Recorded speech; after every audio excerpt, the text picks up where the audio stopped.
Merci. C'est bizarre ce mec qui loue un gros appartement vide. Tu trouves ça normal, toi? J'en sais rien.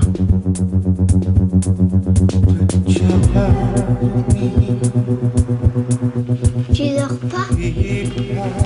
Hop là.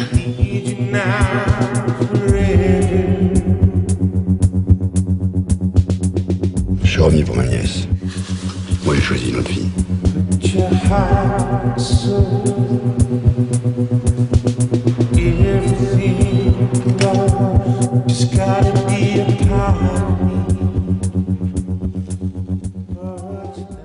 I'm a mess, completely disorganized. You're complicated. I'm a messy person. Your films aren't messy.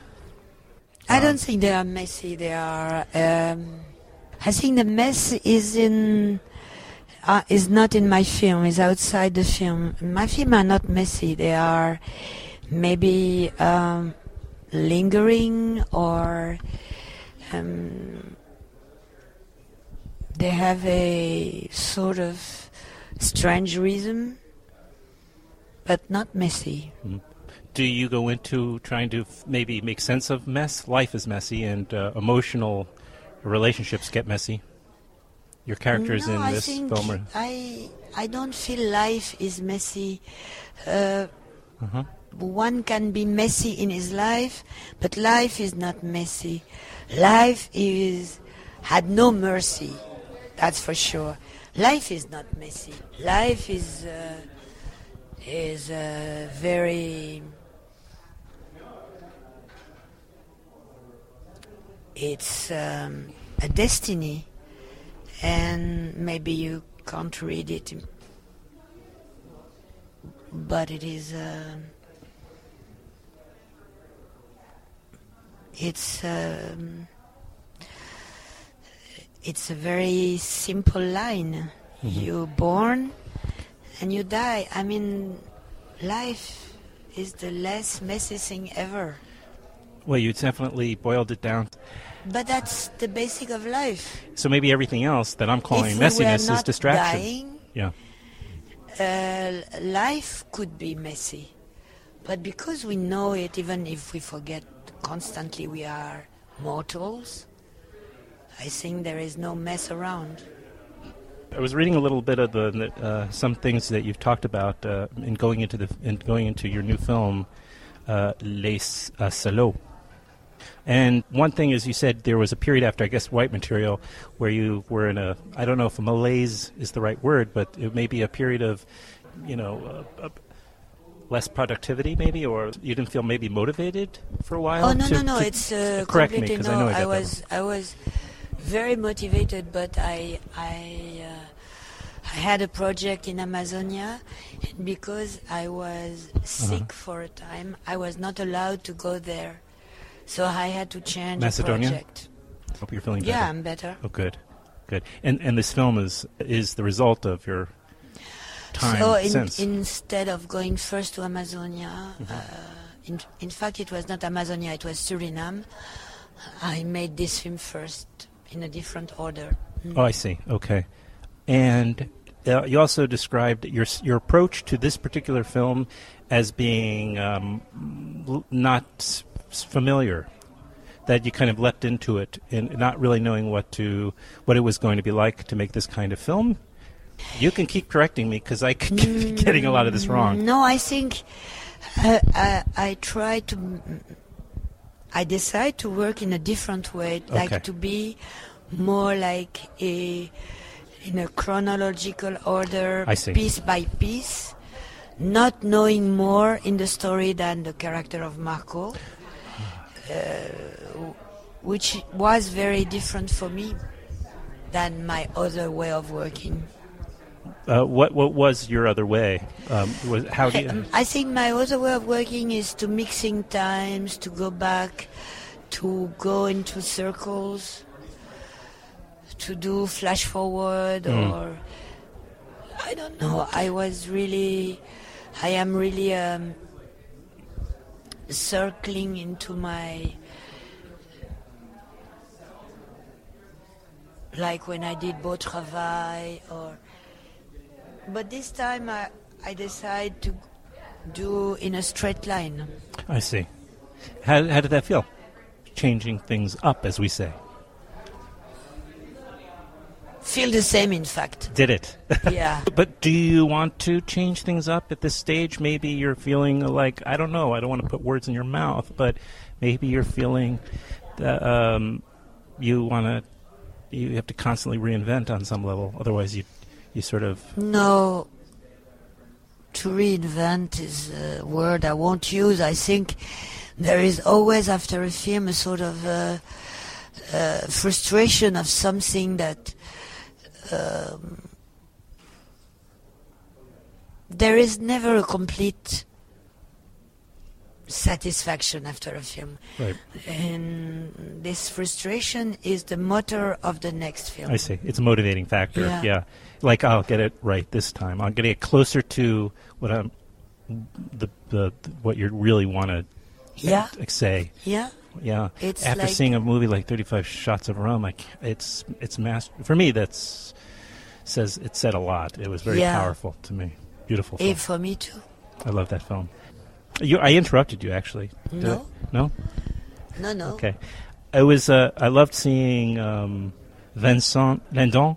I had just seen for the first time not long ago La Moustache. And Oui. Fantastic. Yes. It was so funny. And had he been in one of your films before? Friday night. Okay, maybe I haven't. Friday night was in the New York Film Festival. Oh yeah. So and you're back, right? You're back in the New York Film Festival. I came also for White Material. I came also for Beau Travail. Okay, I see. I came a few times. Sounds like you're one of the regulars here at the festival. I've been lucky. Yeah. Is it luck? I think it's great luck to be invited in New York Film Festival, yeah. I do. Isn't it also like someone thinking I think the hard work, the vision, people will respond to that. You're a very productive filmmaker, and you always have new things to say, and you make good films. Is that luck? No, but to be invited in New York Film Festival gives the directors a chance to be judged differently, not in a competition, in almost a peaceful way. Mm-hmm. Competition like Cannes, or they have this terrible.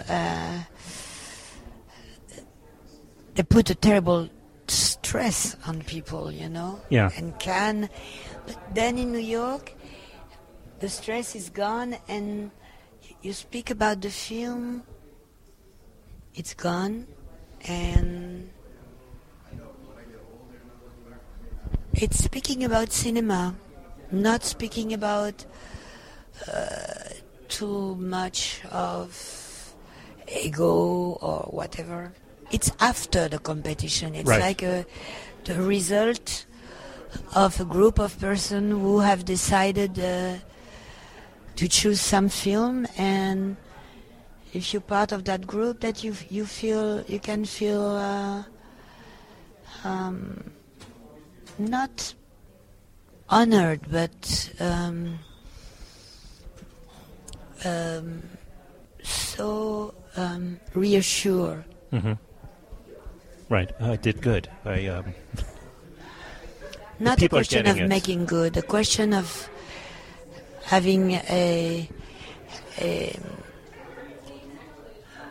sort of contract with the festival that has nothing to do with competition, with money, with selling, with market. Just cinema. I see, in the pure sense. Right. We mentioned Vincent Lindo a minute ago, and can you talk about casting? And obviously, you're the final word on it. This part made almost seem tailor-made. That's why I bring it up. Like very few actors, he has that ability to convey emotional distance and also a warmth. You're speaking of Vincent. I am, yes. And I was wondering, and then Chiara Mastroianni, I just wondered, were these people that, as you were writing this or adapting? I think Chiara is very different. She had a lot to adapt to be that woman. But Vincent, I wrote for him because I think Vincent is a sort of guy, if he was my brother, I would think I could lean on him, call him if I was in trouble. You can trust is willing to help. And I think Vincent, it was for me a sort of, like in Kurosawa movie, sort of Toshiro Mifune, a strong man with apparently the strongest and yet fragile, because he could be easily, he would trust people so he won't see the lies. Right, which of course happens in the movie.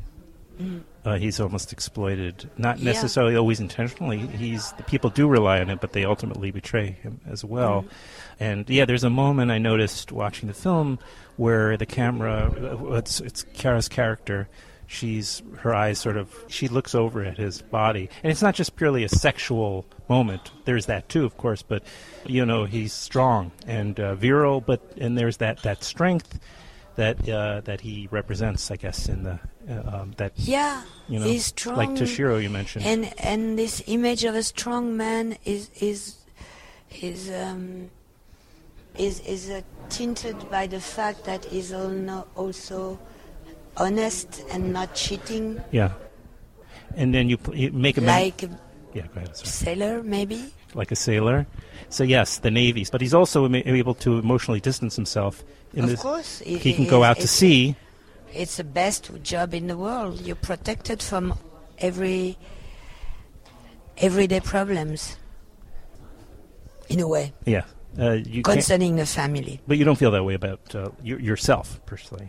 You don't feel that way. Maybe you don't. I don't know. You think in the Navy it's not the perfect job for a man? For a man? Oh, because he's away at sea, away from all emotional responsibilities. It's a dream of many men. Yeah. Well, personally, I can't imagine. Maybe I'm too feminine, but because I have a 9-year-old son and I couldn't dream of being away, But I understand what you mean, and he's drawn back into an emotional sort of web of. If you had to decide today with a 9-year-old son to become a sailor, it won't be possible. But if at the age of 18 or 17 you said, family things is not for me, I'm going to sail the world, then maybe you get married and have children and be a good father. He is a good father in the film, but also I guess he is more free than another father because he's away most of the time. Mm-hmm. And then he's drawn back in and tries to make it work, his responsibilities again and his relationships, and that sort of falls in on him. So did you have lots of conversations with Vincent about this, and or does he not require that? Or I had a lot of conversation with Vincent. Anyway, always, even of course, after the film, before. We've been working together almost 10 years ago, and we have never stopped discussing about what interests him. Women, children, to feel free in his life, not to suffer from love. All this we discuss always. I think Vincent is a guy who always discuss about life. He does not discuss about his part or whatever. Mm-hmm. I think he trusts the director, that's all. But he discusses about life. I see. Okay.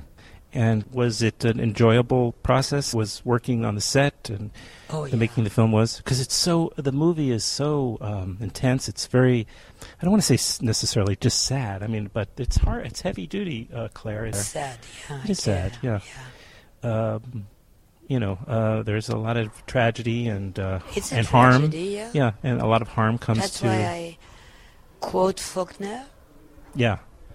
Sanctuary. Because, yeah. Mm-hmm. Or any novel. Mm-hmm. I think the fate is already there at the beginning by the suicide of the father.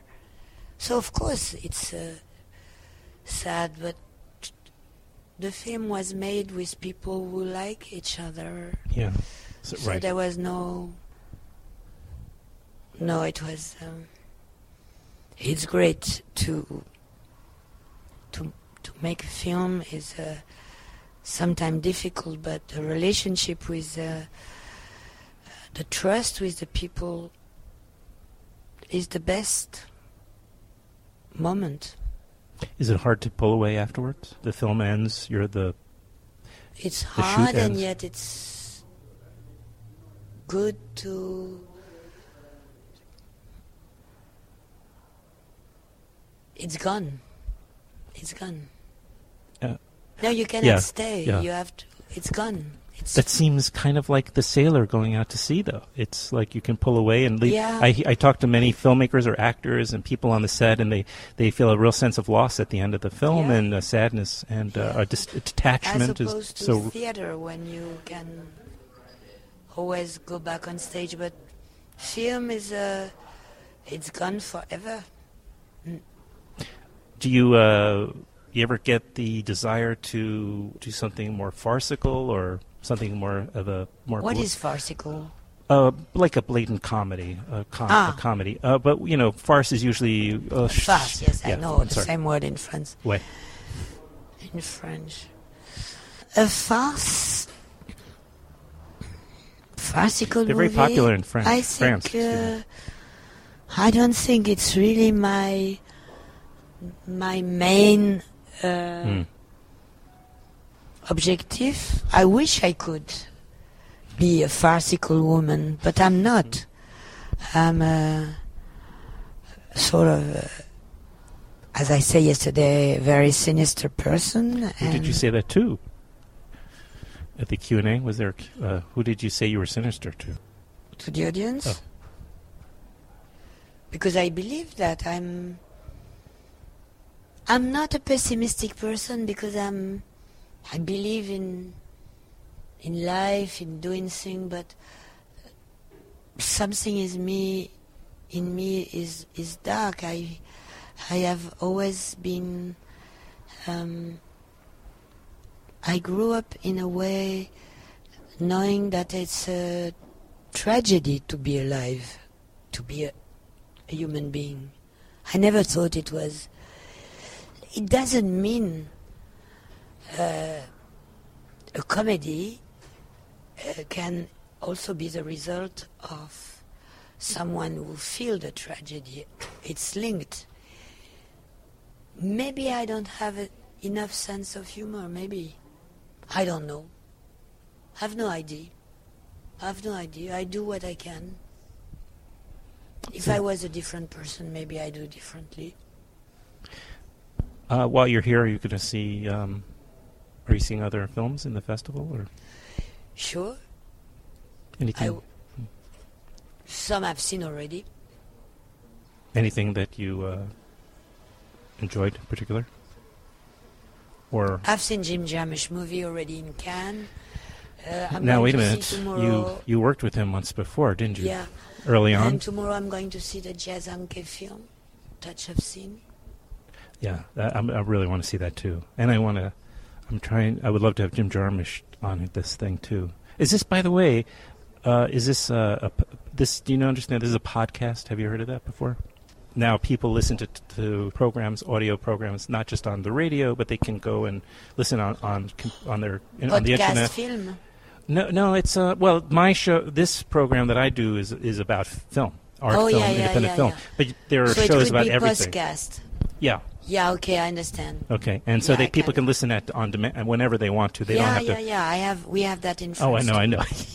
I'm sure. I just didn't know if you had been on another. No, but I was wondering if you were mentioning podcast about Jim Jarmusch. I want to talk to him. I would love to. When his first film came out, maybe that was the one. I doubt that. No, his second film. Vacation? No, I correct myself. His second film. You know as much as I do, obviously. Stranger Than Paradise. Yeah, Remember? second. And I was living in Boston at the time, and I was going in to see what I thought was going to be an Alan Rudolph film. You remember Alan Rudolph? He worked for Robert Altman, of course. Anyway, I thought I was going into a film of his, and I walked into the wrong theater, and I sat down. The credits had already rolled, and I was sitting there, and I was watching. What is this? I was 20, right? What is this movie? But I was like, this is amazing. It goes dark, and there's another scene, and then that goes dark a minute later. I was like, seen nothing like this before, and I fell in love with it. And then a beautiful song. Yeah. So since then, I've always been an enormous fan. So I would love to talk to Jim Jarmusch too. It can sometimes be a little intimidating. You don't know what you're going to encounter. You think he's an intimidating I don't know. man? I don't know. I'm confident in myself. I think he's a secret man. Yeah. But he's a very... He has such a sense of humor, and he's a great human being. How did you end up working with him back? Sorry? I know you worked with him once on one of his a long time ago. I worked with him, Down by Law. Down by Law, his third film, right? Yeah. Yeah. How did that happen? We've met in Cannes, and he asked me to be assisting him, and I thought it was a joke, but it was not. Well, he wasn't flirting, was he? Huh? Was he flirting? Flirting? Was he... Flirting? Flirting, you know. Oh, no. Maybe just attracted and... No, I don't think so. Mm-hmm. No, I'm sure. I would not have risked myself to work with a flirting guy. No. Not at all. I think he felt maybe I was strange, special, something, thought maybe some interest for me, I don't know, mm-hmm. as I was by his work, you know. And it was, I was already preparing my first film, Chocolat, but I was so happy to fly to New Orleans, yeah, and to spend time with him. And since then, I think it's been a friendship that is important to me. I mean, working in the films internationally, and now you must have a lot of great relationships that you've made over the years. And I don't have a lot of great relationship like with Jim. No, it's few, because very good. He demands films makes people very lonely, very solitary, and in the process of making film you completely disappear from the surface of the world, so there is little time to express friendship. But some friendship, like I have with Jim and Sarah Driver, or some actors I've been working with, or the musician I'm working with, this, of course, is important and is the value of life. But to have many friends, no. I don't need anyway. To have a few is better. I agree. Life is short. If there's a Claire Denis film to look forward to, and then I'm okay with life being short. It's fine as long as what time there is filled with beautiful things. Thank you. And thank you for spending all this time talking with me. I appreciate it. No, I thank you very much, and I did appreciate too. Oh, merci bien. And bonne chance avec Les Salauds. Les Salauds. Mm. And I hope have a good distribution company. Yeah, it looks Sundance Selects, and No, it's IFC. Yes, IFC Films / and when is what's the theatrical date here in New York? Do you know I have yet? no idea. Okay, it's a little Maybe bit probably. You should ask Ryan. Yeah, no, I'll take care of all that. Don't worry about that. But again, thank you so much, Claire, and I hope to sit with you again sometime soon. All right, thank you very much. Yes, hopefully. Thank you.